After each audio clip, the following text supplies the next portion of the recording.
പ്രതിസന്ധികളുടെ നീർച്ചുഴിയിൽപ്പെട്ട് നട്ടം തിരിയുന്നവനാണോ നീ? പാപഭാരത്താൽ നിന്റെ മനസ്സ് തളർന്നിരിക്കുകയാണോ? വരൂ, യേശുക്രിസ്തുവിൻ്റെ തിരുവചനത്തിലേക്ക്. ക്രൂശിക്കപ്പെട്ട ക്രിസ്തുവിനെ മാത്രം പ്രസംഗിക്കുന്ന ക്രിസ്ത്യൻ റിവൈവൽ ഫെലോഷിപ്പിൻ്റെ രാജ്യാന്തര സുവിശേഷ മഹായോഗം ഡിസംബർ 27 മുതൽ 31 വരെ കോലഞ്ചേരി ഞാറ്റുംകാലായിൽ ഹിൽ ടോപ്പിൽ വച്ച് നടത്തപ്പെടുമ്പോൾ പ്രത്യാശ നൽകുന്ന ക്രിസ്തുവിൻ്റെ അദൃശ്യകരങ്ങൾ നിന്നെ സ്പർശിക്കട്ടെ. വീണുപോയാൽ നിങ്ങൾ എഴുന്നേൽപ്പിക്കുന്ന കരം. വീണുപോയോ? പേടിക്കണ്ട, അടുത്ത് താങ്ങാൻ യേശുവുണ്ട്. ക്രിസ്ത്യൻ റിവൈവൽ ഫെലോഷിപ്പിലെ കർത്തൃ ശുശ്രൂഷകർ വിവിധ ശുശ്രൂഷകൾക്ക് നേതൃത്വം നൽകുന്നു. ഇപ്പോൾ ദൈവസന്നിധിയിൽ വിശ്രമിക്കുന്ന യശശരീരനായ പ്രൊഫസർ MY യോഹന്നാൻ സാർ ചെയ്ത അനശ്വരമായ വചന ശുശ്രൂഷകളും നിങ്ങൾക്ക് ശ്രവിക്കാം. സഭയുടെയും സമുദായത്തിൻ്റെയും അതിർവരമ്പുകൾക്കതീതമായി നിങ്ങളെ സ്നേഹിക്കുന്ന യേശുവിൻ്റെ വചനത്തിലേക്ക്, ഈ വചനവേദിയിലേക്ക് നിങ്ങളെ സ്നേഹത്തോടെ സ്വാഗതം ചെയ്യുന്നു.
ഞാൻ വിശ്വസിക്കുന്നു.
ഞങ്ങളും ക്രൂശിക്കപ്പെട്ട ക്രിസ്തുവിനെ പ്രസംഗിക്കുന്നു. ദൈവ തിരുനാമത്തിന് മഹത്വം ഉണ്ടാകട്ടെ. യോനാ പ്രവാചകൻ്റെ പുസ്തകം 2-ാം അധ്യായം 4-ാം വാക്യം. നിന്റെ ദൃഷ്ടിയിൽ നിന്ന് എനിക്ക് നീക്കം വന്നിരിക്കുന്നു, എങ്കിലും ഞാൻ നിൻ്റെ വിശുദ്ധ മന്ദിരത്തിങ്കിലേക്ക് നോക്കിക്കൊണ്ടിരിക്കും. യോനാ പ്രവാചകൻ കടലിൻ്റെ ആഴത്തിൽ കിടന്ന് നിലവിളിക്കുകയാണ്. സമുദ്രത്തിൻ്റെ അന്തർഭാഗത്ത് കിടന്നുകൊണ്ട് നിലവിളിക്കുകയാണ്. മെഡിറ്ററേനിയൻ കടലിൻ്റെ ആഴത്തിൽ മഹാമത്സ്യത്തിൻ്റെ വയറ്റിൽ അവിടെ കിടന്നുകൊണ്ട് കരയുകയാണ്. എൻ്റെ കർത്താവേ, ഞാൻ നിന്നോട് അയ്യം വിളിക്കുകയാണ്. പ്രാർത്ഥനാ ജീവിതം, പ്രയർഫുൾനെസ്. എൻ്റെ കർത്താവേ, ഞാൻ നിൻ്റെ കരുണയ്ക്കായി യാചിക്കുകയാണ്. പ്രാർത്ഥനാ ജീവിതം തന്നെയുമല്ല, ആ പ്രാർത്ഥന അർത്ഥവത്താകുന്നത് എപ്പോഴാണ്? അഡ്മിറ്റൻസ്. ഞാൻ സമ്മതിക്കുന്നു, നിൻ്റെ ദൃഷ്ടിയിൽ നിന്ന് എനിക്ക് നീക്കം വന്നിരിക്കുന്നു. എനിക്ക് നിൻ്റെ സന്നിധിയിലേക്ക് വരാൻ യോഗ്യതയില്ല. ഇപ്പോൾ നിനക്ക് എൻ്റെ നേരെ നോക്കാൻ വയ്യ. എൻ്റെ ജീവിതത്തിലെ പാപം തടസ്സമായി നിൽക്കുന്നു. എന്നെ അനുഗ്രഹിക്കുന്നതിന്, കരം നീട്ടുന്നതിന് സാധിക്കുന്നില്ല. അഡ്മിറ്റൻസ്, അഡ്മിറ്റ് ചെയ്യുകയാണ്. 3-ാമത്തെ കാര്യമാണ് നാം വായിച്ചത്. നിൻ്റെ ദൃഷ്ടിയിൽ നിന്ന് എനിക്ക് നീക്കം വന്നിരിക്കുന്നു, എങ്കിലും ഞാൻ നിൻ്റെ വിശുദ്ധ മന്ദിരത്തിങ്കിലേക്ക് നോക്കിക്കൊണ്ടിരിക്കും. നീക്കം വന്നിരിക്കുകയാണ്, പക്ഷേ ഞാൻ നിരാശപ്പെടുന്നില്ല. ദൈവത്തിന് സ്തോത്രം. നീക്കം വന്നു, ദൃഷ്ടിയിൽ നീക്കം വന്നു, തളരുകയല്ല. അനേകം ദൈവമക്കൾക്ക് വരുന്ന അപകടം അതാണ്. ഏതെങ്കിലും ഒരു ക്ഷീണം വന്നാൽ, ഒരു മ്ലാനത വന്നാൽ, ഒരു പാവം വന്നാൽ, ഒരു മുഷിച്ചിൽ വന്നാൽ, അയ്യോ പോയല്ലോ, നിരാശയാണ്. നിരാശ. ദൃഷ്ടിയിൽ നീക്കം വന്നു, സമ്മതിക്കണം. ദൃഷ്ടിയിൽ നീക്കം വന്നു, ശരിയാണ് കർത്താവേ. പക്ഷേ ഞാൻ തളരുന്നില്ല, ഞാൻ നിരാശപ്പെടുന്നില്ല, ഞാൻ വാടുന്നില്ല, ഞാൻ പുറകോട്ട് വലിയുന്നില്ല. അനേകർക്ക് പറ്റുന്ന അപകടം അതാണ്. ഏതായാലും ഞാൻ തീരുമാനമൊക്കെ എടുത്തതാണ്, പക്ഷേ എന്നെ ഫലം, ഞാൻ പിന്നെയും വീണു. ഇനി ഞാൻ ഈ തീരുമാനം എടുത്തിട്ട് കാര്യമില്ല. എന്നെപ്പോലുള്ള ഒരാൾക്ക് ജയജീവിതം സാധിക്കില്ല. ഞാൻ എത്ര തീരുമാനം എടുത്താലും വീണില്ല. ഏതായാലും ഒരു തെറ്റിൽ വീണു, എന്നാൽ പിന്നെ തെറ്റങ്ങ് ചെയ്യാം. ഏതായാലും ഞാൻ കോപിച്ചു, എന്നാൽ പിന്നെ എല്ലായിടത്തും കോപം, പിന്നെ എന്ത് വൃത്തികേടുമാകാം. ഏതായാലും ഞാൻ ഒരു ചീത്ത പടം കണ്ടുപോയി, എന്നാൽ പിന്നെ എനിക്ക് പിന്നെയും കാണരുതോ? പ്രിയപ്പെട്ടവരെ, അനേകർക്ക് പറ്റുന്ന അപകടം അതാണ്. ഒരു തെറ്റിൽ വീണ് കഴിഞ്ഞെങ്കിൽ നിങ്ങൾ നിരാശപ്പെട്ട് പുറകോട്ട് വലിയരുത്. നിങ്ങൾ എന്ത് ചെയ്യണം? എങ്കിലും ഞാൻ നിൻ്റെ സന്നിധിയിലേക്ക് നോക്കിക്കൊണ്ടിരിക്കും, നിൻ്റെ മുഖത്തേക്ക് നോക്കിക്കൊണ്ടിരിക്കും. ഞാൻ ആശയോടെ അങ്ങോട്ട് നോക്കുകയാണ്. എന്നെ നോക്കാൻ വയ്യ, നിനക്കെന്നെ നോക്കാൻ നിർവാഹമില്ല. നിൻ്റെ ദൃഷ്ടിയിൽ നിന്ന് എനിക്ക് നീക്കം വന്നിരിക്കുന്നു, എങ്കിലും ഞാൻ നിൻ്റെ വിശുദ്ധ മന്ദിരത്തിലേക്ക് നോക്കിക്കൊണ്ടിരിക്കുന്നു. പ്രത്യാശയോടെ നോക്കുകയാണ്. അവിടെ ദയ മാത്രമാണ്, അവിടെ കരുണ മാത്രമാണ്, അവിടെ സ്നേഹം മാത്രമാണ്. എൻ്റെ നാഥൻ സ്നേഹം മാത്രമാണ്. യഹോവ നല്ലവനല്ലോ, അവനത് എന്നേക്കുമുള്ളത്. ദൈവത്തിന് സ്തോത്രം. യഹോവയെ സ്തുതിപ്പീൻ. യഹോവ നല്ലവനല്ലോ, അവനത് എന്നേക്കുമുള്ളത്. പ്രിയപ്പെട്ടവരെ, നിങ്ങൾ ഈ വാക്കുകളെ കേൾക്കുന്ന ഓരോരുത്തരും ചിന്തിപ്പീൻ. നിങ്ങളുടെ ജീവിതത്തിൽ നിങ്ങൾക്ക് പ്രത്യാശ നഷ്ടപ്പെടുന്നുണ്ടോ? ഒരിക്കലും പ്രത്യാശ കൈവിടരുത്, വിശ്വാസം കൈവിടരുത്. ഒരു കാരണവശാലും വിശ്വാസത്തിൽ കുറവ് വരരുത്. എന്തെല്ലാം സംഭവിച്ചാലും ശരി, ഞാൻ പുറകോട്ട് മാറുകയില്ല. മുന്നോട്ട് വെച്ച കാല് ഞാൻ പുറകോട്ട് എടുക്കുകയില്ല. കലപ്പയ്ക്ക് ഞാൻ കൈവച്ചു, ഞാൻ പുറകോട്ട് നോക്കുകയില്ല. ഞാൻ ഇറങ്ങി പുറപ്പെട്ടു, അല്ല അവൻ എന്നെ പുറപ്പെടുവിച്ചു, ഞാൻ ഇനി പുറകോട്ട് നോക്കുകയില്ല. നിങ്ങൾ വലിയൊരു സത്യം കണ്ട് ഇറങ്ങി പുറപ്പെട്ടവരാണ്. വലിയൊരു സത്യം. എന്താണ് ഈ സത്യം? സത്യം ഒന്നേ ഉള്ളൂ, അത് ക്രിസ്തുവാണ്. ക്രിസ്തുവിന് പറയുകയാണ് നിങ്ങൾ പുറപ്പെട്ടിരിക്കുന്നത്. സ്നേഹിതരെ, നിങ്ങൾ പറയട്ടെ, നിങ്ങളുടെ കൂട്ടായ്മയുടെ പറയുകയല്ല പോയിക്കൊണ്ടിരിക്കുന്നത്. നിങ്ങൾ ഏതെങ്കിലും മനുഷ്യ വ്യക്തികളുടെ പറയുകയല്ല പോകുന്നത്. സർവത്തിൻ്റെയും ഉടയവനായ കർത്താവായ യേശു ക്രിസ്തുവിൻ്റെ പറയുകയാണ് നിങ്ങൾ പുറപ്പെട്ടിരിക്കുന്നത്. നിങ്ങൾ വിശ്വസിക്കൂ. യേശു ക്രിസ്തുവിൻ്റെ പറയുകയെ ഞാൻ പുറപ്പെട്ടിരിക്കുന്നു, അവൻ എന്നെ വിളിച്ച് പുറപ്പെടുവിച്ചിരിക്കുന്നു. ദൈവത്തിന് സ്തോത്രം. ഗലീല കടൽപ്പുറത്ത് നിന്ന് വിളിച്ചിറക്കിയവൻ അവൻ വിട്ടുകളയുകയില്ല. ശീമോൻ പത്രോസിന് വീഴ്ച വന്നില്ലേ? ശീമോൻ പത്രോസിനെ ദൈവം ആദ്യം കണ്ടപ്പോൾ യേശു തമ്പുരാൻ പറഞ്ഞത് എന്താണ്? നീ ശീമോനാകുന്നു, നീ പത്രോസ് ആകുമെന്നാണ്. ആദ്യം കണ്ടപ്പോൾ ഒരു വലിയ വാഗ്ദത്തമാണ് കൊടുത്തത്. നീ ശീമോനാണ്, നീ ചഞ്ചല ഹൃദയമുള്ളവനാണ്, പക്ഷേ നീ ഒരു പാറയാകാൻ പോകുന്നു. നീ പാറ പോലെ ഉറപ്പുള്ളവനാകാൻ പോകുന്നു. നീ ശീമോനാകുന്നു, നീ പത്രോസ് ആകും. എന്നാൽ കുറച്ച് കഴിഞ്ഞപ്പോഴേക്കും ശീമോന് ഇളക്കം തുടങ്ങി, ചലനം. ആ ചഞ്ചല ഹൃദയം മാറിയില്ല. നീ ശീമോനാകുന്നു പറഞ്ഞത് ചാഞ്ചല്യം മാറിയില്ല. അവന് ഇടയ്ക്കിടയ്ക്ക് ചഞ്ചലത്വം, പെട്ടെന്ന് ചാടി കോപിക്കും, പെട്ടെന്ന് ധൃതി പിടിച്ച് എന്തെങ്കിലുമൊക്കെ പറയും. എന്തെങ്കിലും അവൻ ആലോചിച്ച് പറയുകയില്ല. ചിലപ്പോൾ പറയുന്നത് വിഡ്ഢിത്തവുമാകും, പറയുന്നത് ചിലപ്പോൾ മണ്ടത്തരവുമാകും.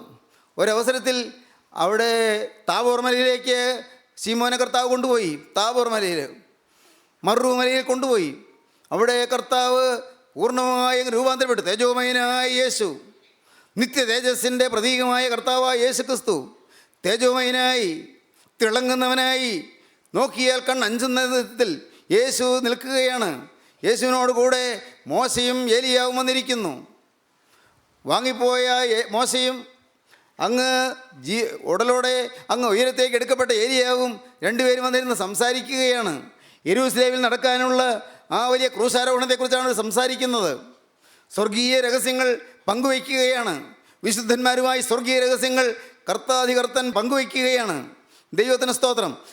ആ കൂട്ടത്തിൽ ശീമോനും കയറിയിരിക്കുന്നു. ദൈവത്തിന് സ്തോത്രം. പ്രിയപ്പെട്ടവരെ, ശിമോന് ആ ആത്മാവിൻ്റെ ലഹരിയിൽ, ആ വലിയ നിർവൃതിയിൽ ശിമോൻ തോന്നി എന്താണ്? കർത്താവേ, നാം ഇവിടെ ഇരിക്കുന്ന നല്ലത്. അവിടെ ശിമോൻ കേട്ടു ഒരു ശബ്ദം. നേരത്തെ കേട്ടതാണ്. എന്താണ് ശബ്ദം? ശിമോൻ കേട്ട ശബ്ദം എന്താണ്? നാം ഇവിടെ ഇരിക്കുന്ന നല്ലത്. ഞാൻ 3 കുടിലുണ്ടാക്കട്ടെ, 1 മോശയ്ക്കും, 1 ഏലിയാവിനും, 1 നിനക്കും. മോശയ്ക്കും ഏലിയാവിനും നിനക്കും കുടിലുണ്ടാക്കാം. ശിമോൻ അറിയാം, യേശുവിന് കുടിലുണ്ടെങ്കിൽ അവിടെ എനിക്കും പാർക്കാം, ഞങ്ങൾക്കും പാർക്കാം. ശരിയാണ്.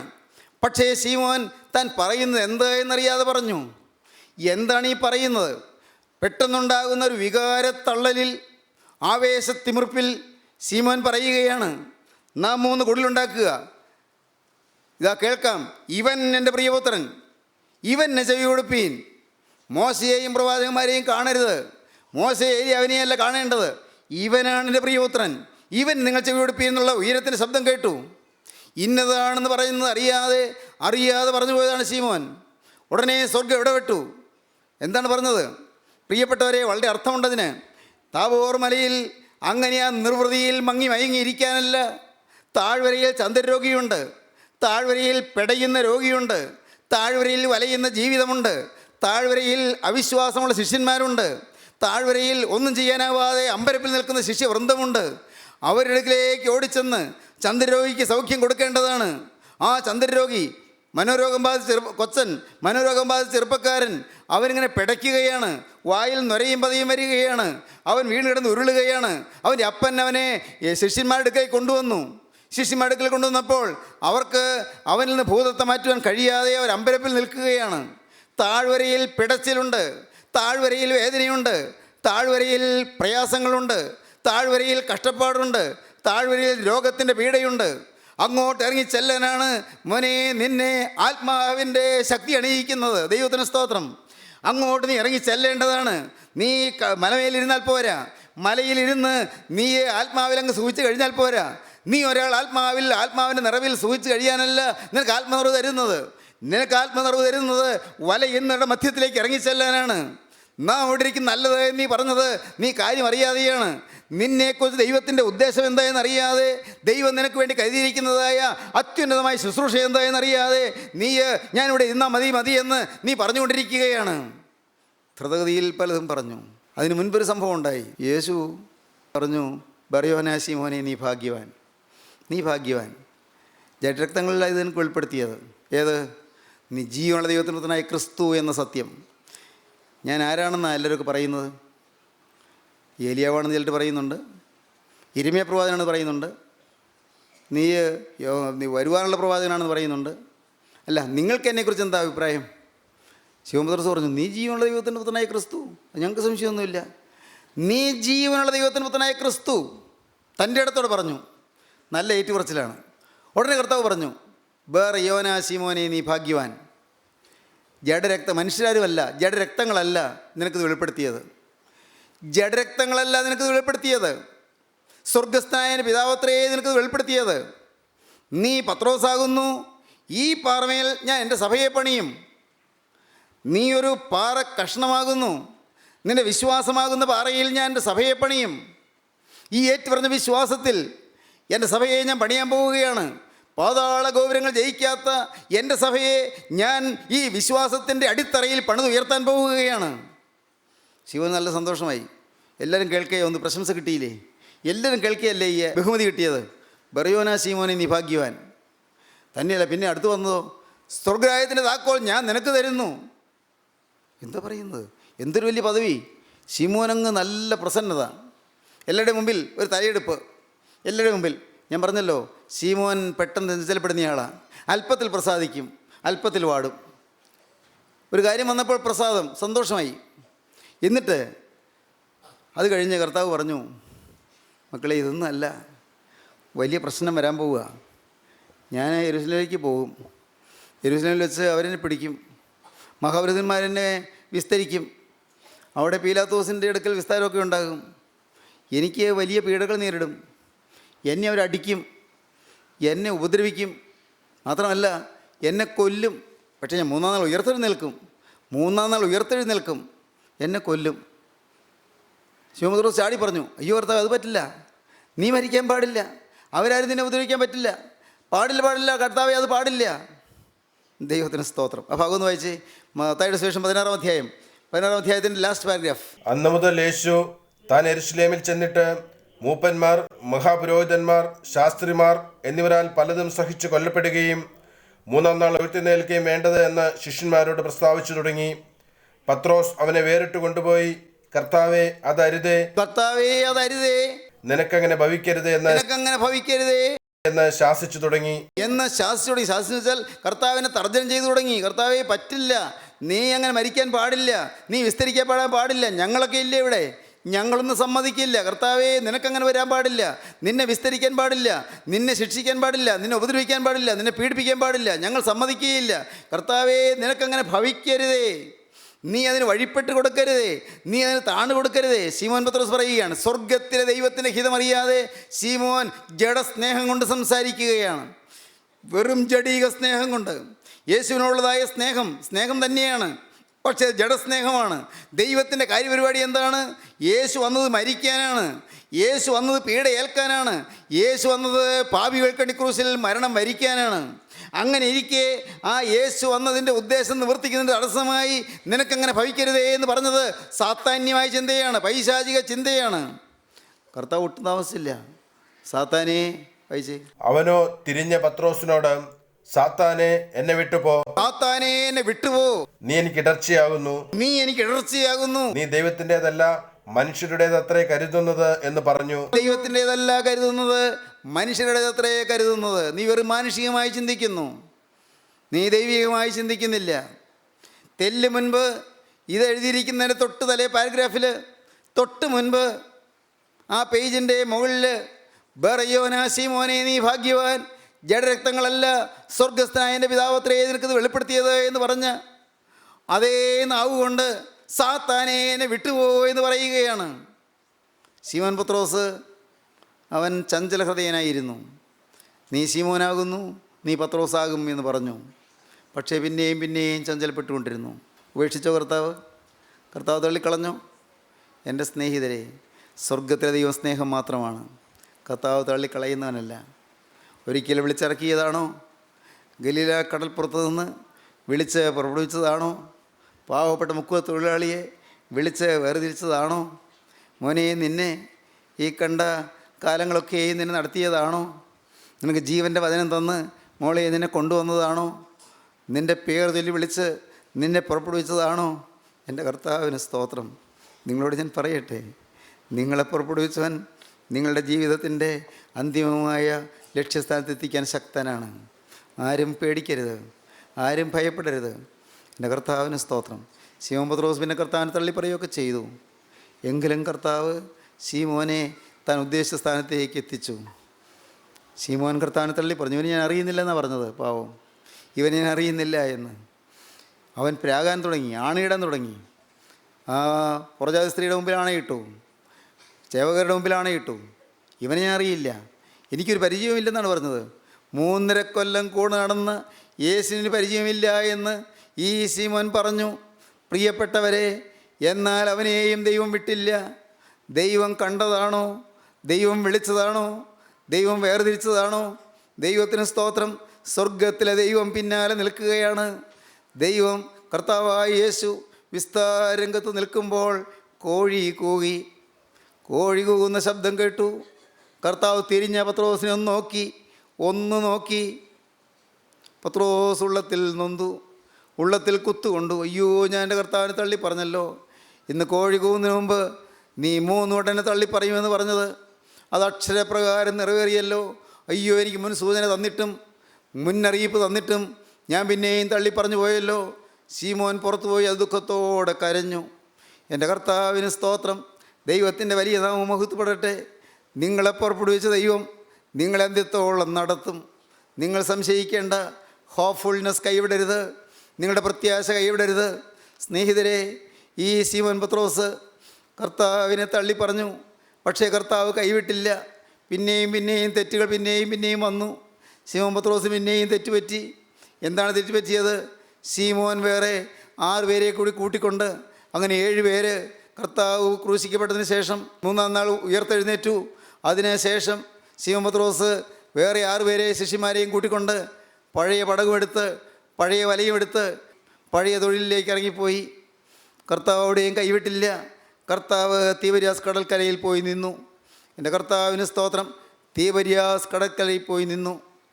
പത്രോസും കൂടെയുള്ളവരും രാത്രി മുഴുവൻ അധ്വാനിച്ചു, ഒന്നും കിട്ടിയില്ല. കർത്താവിനറിയാം അവർക്കൊന്നും കിട്ടിയില്ല എന്ന്. സർവശക്തനായ ദൈവത്തിനെല്ലാം അറിയാമല്ലോ. കർത്താവ് കരയിൽ നിന്നുകൊണ്ട് ഉറക്കെ വിളിച്ചു, കുഞ്ഞുങ്ങളെ കൂട്ടുവാൻ വല്ലതുമുണ്ടോ? ദൈവത്തിന് സ്തോത്രം. എന്താണ് ഇതിൻ്റെ അർത്ഥം? മക്കളെ, നിങ്ങൾക്ക് ആഹാരം ഞാൻ കൊണ്ടുവന്നിട്ടുണ്ട്. നിങ്ങൾ ക്ഷീണിതരാണെന്ന് എനിക്കറിയാം. ആഹാരം ഞാൻ കൊണ്ടുവന്നിട്ടുണ്ട്. അപ്പം ഞാൻ കൊണ്ടുവന്നിട്ടുണ്ട്. ഞാൻ അട കൊണ്ടുവന്നിട്ടുണ്ട്. കനലിൽ ചൊട്ടി അട ഞാൻ കൊണ്ടുവന്നിട്ടുണ്ട്. അതിന് കറി വല്ലതും നിങ്ങൾക്ക് കിട്ടിയോ? കൂട്ടുവാൻ വല്ലതുമുണ്ടോ? എൻ്റെ ദൈവത്തിന് സ്തോത്രം. കുഞ്ഞുങ്ങളെ കൂട്ടുവാൻ വല്ലതുമുണ്ടോ? പ്രിയപ്പെട്ടവരെ, ആ ശബ്ദം യോഹന്നാൻ ശ്ലീഹാ തിരിച്ചറിഞ്ഞു. പത്രോസ് ആദ്യം സംശയിച്ചു. പത്രോസ് ആ വസ്ത്രം പെട്ടെന്ന് ചാടി ഉടുത്തു. പത്രോസ് അതിവേഗം നീന്തി കർത്താവിൻ്റെ അടുക്കിലേക്ക് വന്നു.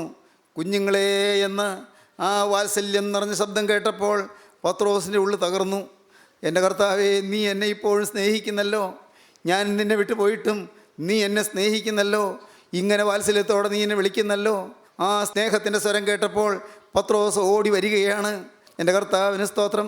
ആരും അകന്നകന്ന് മാറരുത്. നിങ്ങൾ ഓടി വരണം. ശീമോൻ പത്രോസ് ഓടി വന്നു. ദൈവത്തിന് സ്തോത്രം. ഓടി വന്ന് കർത്താവിൻ്റെ കാൽക്കലങ്ങ് വീണു. ദൈവത്തിന് സ്തോത്രം. ഒന്നും കിട്ടിയില്ല എന്നാണ് അതിൻ്റെ അർത്ഥം. ഒന്നും കിട്ടിയില്ല. എൻ്റെ ദൈവത്തിന് സ്തോത്രം.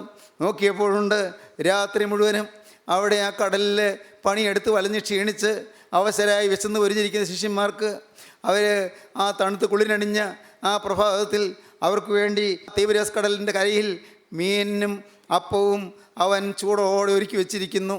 എൻ്റെ കർത്താവിന് സ്തോത്രം. ദൈവം ഇതിലെ ഇന്ന് നീ ഈ വാക്കുകളെ കേൾക്കുമ്പോൾ നീ തിരിച്ചു വന്നാൽ നിനക്ക് ആഹാരം തരാൻ, നിൻ്റെ ജീവിതത്തിൽ നിനക്ക് ആവശ്യമുള്ളത് എന്താണെന്നറിഞ്ഞ് നിൻ്റെ ക്ഷീണം മാറ്റാൻ, നിൻ്റെ പ്രയാസം മാറ്റാൻ എൻ്റെ യേശു വന്നിട്ടുണ്ട്. നീ പ്രത്യാശ കൈവിടരുത്. നിന്നെ യഥാസ്ഥാനപ്പെടുത്തുന്നവനാണ് ഈ ദൈവം. നിന്നെ സ്വീകരിക്കുന്നവനാണ് ഈ ദൈവം. കുഞ്ഞുങ്ങളെ, നിങ്ങൾ പാപം ചെയ്യാതിരിപ്പാൻ ഞാനിത് നിങ്ങൾക്ക് എഴുതുന്നു.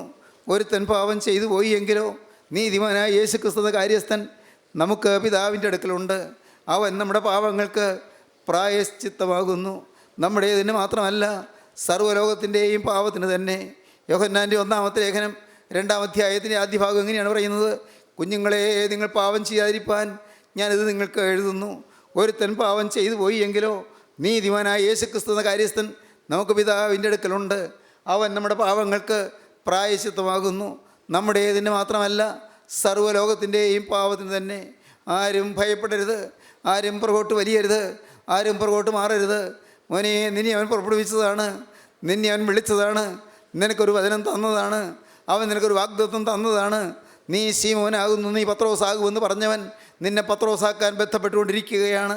പ്രിയപ്പെട്ടവരെ, അന്ന് യേശുവിൻ്റെ സന്നിധിയിലേക്ക് ശീമോൻ പത്രോസ് വന്നപ്പോൾ യേശു പറഞ്ഞു, നീ ശീമോനാകുന്നു, നീ പത്രോസാകുമെന്ന്. അപ്പോൾ കർത്താവ് കാണുന്ന ഒരു ചിത്രമുണ്ട്. എന്ന് ഞാൻ ഭാവനയിൽ കാണട്ടെ. അപ്പോൾ കാണുന്ന ചിത്രം എന്താണ്? ദൈവത്തിന് സ്തോത്രം. പത്രോസ് എഴുന്നേറ്റ് നിൽക്കുന്നു. മറ്റ് ശിഷ്യന്മാരെല്ലാവരും പിന്നാലെയുണ്ട്. പ്രിയപ്പെട്ടവരെ, 11 ശിമോൻ പത്രോസ് എഴുന്നേറ്റ് നിന്നു. ശിമോൻ പത്രോസ് പ്രസംഗിക്കുന്നു എന്ന് പെന്തിക്കോസ്തി പെരുന്നാൾ ദിവസം. ദൈവത്തിന് സ്തോത്രം. ശിമോൻ പത്രോസ് പ്രസംഗിക്കുന്നു. പ്രധാനമായി 3 വാക്യമേ പറഞ്ഞുള്ളൂ. നിങ്ങൾ ജീവനായകനെ ക്രൂശിച്ചു, ദൈവം അവനെ ഉയർത്തെഴുന്നേൽപ്പിച്ചു, ഞങ്ങൾ അതിന് സാക്ഷികൾ. ഇത്രയേ പറഞ്ഞുള്ളൂ. കൂടുതൽ വിശദമായ പ്രസംഗമല്ല, ചെറിയൊരു പ്രസംഗം ചെയ്തു. ദൈവത്തിന് സ്തോത്രം. അതിനെ ഉപോത്ബലകമായി യോവേൽ പ്രവാചകന്റെ പുസ്തകത്തിൽ നിന്ന് ചില വാക്യങ്ങൾ ഉദ്ധരിച്ചു. അന്ത്യകാലത്ത് ഞാൻ സകല ജഡത്തിന്മേലും എൻ്റെ ആത്മാവിനെ പകരും. ആ വാക്യമെല്ലാം ഉദ്ധരിച്ചു. എൻ്റെ കർത്താവിന് സ്തോത്രം. ശിമോൻ പത്രോസ് എഴുന്നേറ്റ് നിന്നു പ്രസംഗിക്കുന്നത്. യേശു 3.5 വർഷം മുൻപ് ശിമോൻ അന്ന് യേശുവിന് മുമ്പ് വന്നപ്പോൾ, അന്ത്രയോസ് ശിമോനെ കൂട്ടിക്കൊണ്ട് വന്നപ്പോൾ അന്ന് യേശു ഈ കാഴ്ചയാണ് കണ്ടത് എന്ന് ഞാൻ പറയട്ടെ. എൻ്റെ കർത്താവിന് സ്തോത്രം. ദൈവമക്കളെ, നിങ്ങൾ ഇന്ന് പുറകോട്ട് മാറുന്നുണ്ട്. നിങ്ങൾക്ക് എനിക്ക് ജയമില്ല എന്ന് പറഞ്ഞ് നിങ്ങൾ നിരാശപ്പെടുന്നുണ്ട്. നിങ്ങൾ ഭാരപ്പെട്ട് മാറുന്നുണ്ട്. എന്നാൽ കർത്താവ് കാണുന്നത് നിങ്ങളെ വിളിച്ച സമയത്ത് നിങ്ങൾ വെച്ച ആശയാണ്. നിങ്ങളെക്കുറിച്ച് ചില ആശ അവൻ വെച്ചിട്ടുണ്ട്. നിങ്ങളെക്കുറിച്ച് ചില പ്രതീക്ഷകൾ അവൻ വെച്ചിട്ടുണ്ട്. എൻ്റെ കരുണയുള്ള കർത്താവിന് നിങ്ങളെക്കുറിച്ച് നല്ല പ്രതീക്ഷകളുണ്ട്. ചില ശുഭപ്രതീക്ഷകളുണ്ട്. നിങ്ങളെ ഉയർത്താമെന്ന് കർത്താവിന് ഉറപ്പുണ്ട്. നിങ്ങളെ വീണ്ടെടുക്കാമെന്ന് കർത്താവിന് നല്ല ഉറപ്പുണ്ട്. നിങ്ങൾക്ക് വേണ്ടി രക്തം ചിന്തിയവന് നല്ല ഉറപ്പാണ്. നിങ്ങൾക്ക് വേണ്ടി ചങ്ക് പൊട്ടി ചോര ഊറ്റിയവന് അവന് ഉറപ്പാണ്. ആ തിരുരക്തം നിനക്ക് വേണ്ടി ഊറ്റി. കുഞ്ഞെ, നീ വിശ്വസിക്കൂ. അവൻ്റെ സ്നേഹം, ആ സ്നേഹമാണ് ചങ്കിൽ നിന്ന് പൊട്ടി ഒഴുകുന്നത്. തിരുരക്തം ഒരു തുള്ളി നിങ്ങളുടെ മേൽ കൊണ്ടാൽ, നിങ്ങളെ തൊട്ടാൽ നിങ്ങളുടെ രോഗം സൗഖ്യമാകും. നിങ്ങളുടെ ബാധകൾ മാറും, നിങ്ങളുടെ ശാപങ്ങൾ മാറും, നിങ്ങളുടെ കേടുകൾ മാറും, നിങ്ങളുടെ പ്രതിസന്ധികൾ മാറും. പ്രിയപ്പെട്ടവരെ, സ്വർഗത്തിൻ്റെ കൃപ നിങ്ങളുടെ മേൽ വരും. ഇപ്പോൾ നിങ്ങളുടെ മേൽ ദൈവത്തിൻ്റെ ആത്മാവ് ഇറങ്ങി ആവസിക്കും. പ്രിയപ്പെട്ടവരെ, ദൈവത്തിൻ്റെ കൃപ നിങ്ങളുടെ മേൽ വരും. പ്രാവ് പറന്നിരിക്കും. പ്രിയപ്പെട്ടവരെ, സ്വർഗീയ പ്രാവ് നിങ്ങളുടെ മേൽ ഇറങ്ങി ആവസിക്കട്ടെ. സ്വർഗത്തിൻ്റെ കൃപ നിങ്ങളുടെ മേൽ പകരട്ടെ. ദൈവത്തിൻ്റെ പരിശുദ്ധാത്മാവ് നിങ്ങളെ കൈക്കൊള്ളട്ടെ. അവൻ്റെ കുടിയിരിപ്പ് ഭവനമായി നിങ്ങൾ തീരട്ടെ. സ്വർഗത്തിൻ്റെ സ്നേഹം നിങ്ങൾ നിക്ഷേപിക്കട്ടെ. സ്വർഗീയ പ്രാവ് നിങ്ങളുടെ മേൽ പറന്നു വന്നിരിക്കട്ടെ. ആത്മാവിന് തീ നിങ്ങളുടെ മേൽ പകരട്ടെ. നിങ്ങളുടെ മേലുള്ള സകല ബാധകളും മാറട്ടെ. നിങ്ങളിൽ സകല ദോഷങ്ങളും നീങ്ങട്ടെ. സകല ബന്ധനങ്ങളും അഴിയട്ടെ. സകല രോഗങ്ങളും മാറട്ടെ. ജീവനുള്ള ദൈവം നിങ്ങളുടെ മേൽ തൻ്റെ കരം വയ്ക്കട്ടെ. ഹല്ലേലൂയ. ദൈവജനമേ, നിങ്ങൾ ഉണരുവീൻ, നിങ്ങൾ പ്രാർത്ഥിപ്പീൻ, ദൈവകരങ്ങളിലേക്ക് നിങ്ങളെ കൊടുക്കുവീൻ. യേശുവിനോട് നിങ്ങൾ പറയുവീൻ, യേശുവേ, എൻ്റെ യേശുവേ, ഇന്നു മുതൽ ഞാൻ എൻ്റെ പുതിയ സൃഷ്ടി. കരുണയുള്ള കർത്താവേ, ഈ നല്ല സമയത്തിനായി സ്തോത്രം. തിരുവചനങ്ങൾക്കായി സ്തോത്രം. കൃപയുടെ ദൂതുകൾക്കായി സ്തോത്രം. പ്രത്യാശ തരുന്ന വചനങ്ങൾക്കായി സ്തോത്രം. കർത്താവേ, എല്ലാവരെയും തൊട്ടതിനായി സ്തോത്രം. എല്ലാവരെയും അനുഗ്രഹിച്ചതിനായി സ്തോത്രം. എല്ലാ മഹത്വവും അറുക്കപ്പെട്ട കുഞ്ഞാടിന് മാത്രം. യേശുവിൻ നാമത്തിൽ തന്നെ.